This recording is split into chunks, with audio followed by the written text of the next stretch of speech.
Hey guys, Dr. Norm. One of the questions I've been getting a lot lately is, what are my options once I get into practice? The tendency is for a lot of chiropractic students to think, as soon as I graduate, I'm going to open my own place, just turn on my open sign, and they're all going to come rushing in. Not true. But you do have different options that are out there. There's good and there's bad with all of them. So I'm just going to touch on them in this video, and then later on we're going to dig deeper into each one. So the four main ways you can get started are to be an associate, to be an independent contractor, to buy out a practice, or to start your own. Okay, now each one of those has its pluses and minuses.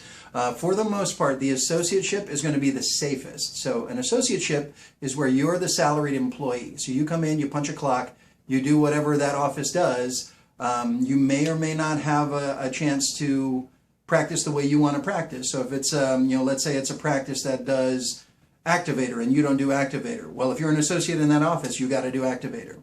Okay, so you're not the boss when you're an associate, so you're going to have to do whatever they tell you to do. On the plus side, it's going to be a steady, reliable paycheck. Okay, and there could be bonuses involved with that, but for the most part, an associateship is an agreement where you're the salaried employee and you just do what that office does. Okay, so regular paycheck, you don't really have to sweat the new patients. The next step is going to be what's called an independent contractor. As an independent contractor, you're working in somebody else's office, but you're sharing the overhead. So you may pay a flat rent per month. It may be stepped up as you've been there longer, or it just could be a flat percentage, like say 50% of everything you pull in goes to the house, so to speak. So whoever's office it is, whoever the head doctor is, the office is going to get 50% because they're the ones who have to pay the rent, they have to pay the utilities, they're buying film, they're buying face paper, they're buying supplements, whatever the agreement is and whatever is going on in that practice. A lot more potential for growth, so you can potentially make a bigger salary, but it's going to be dependent on you.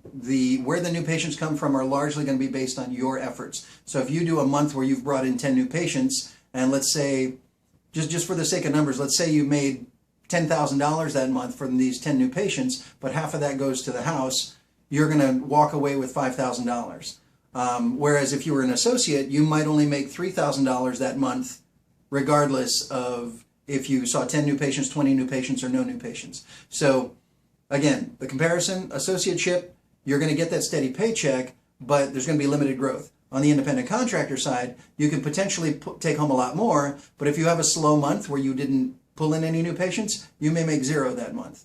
And worse than that, you may even have to pay rent for being there even though you made no money. So you may end up negative for that month. The third option is a buyout. Now you can work as an associate up until a buyout. You can work as an independent up until a buyout. Those are structured very differently, but essentially you're coming in and you're taking over a practice from an existing doctor. So that doctor's already there.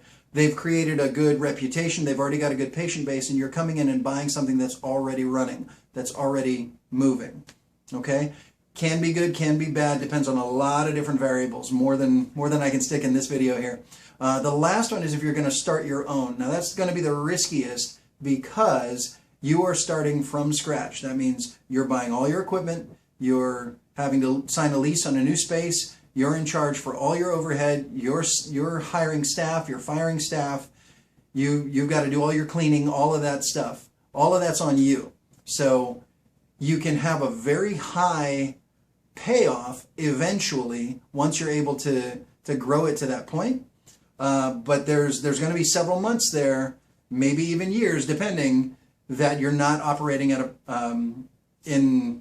in the black. You're kind of operating in the red. You're going to be losing money month by month by month until you catch up to that. So you may start with, say your overhead is going to be $10,000. Well, if you only made $8,000 that month, now you're in the whole $2,000. Where does that $2,000 come from? Might have to come from your savings, might have to come from a loan. So very, very risky to start right out of the gate. What do I recommend?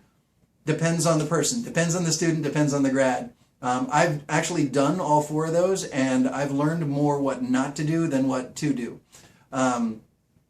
I would say it's going to depend on your comfort level. If you're confident with your ability to talk to people, you're confident with your ability to get new patients, then I would say go for the independent contractorship.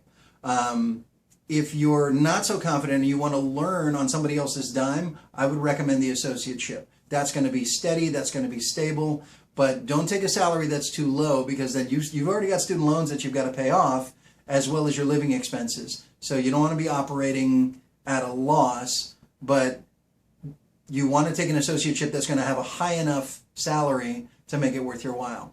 So leave me any comments below. Ask me any questions you want. I'll be elaborating on these as we go along. So that's it. Dr. Norm with the Chiro Compass.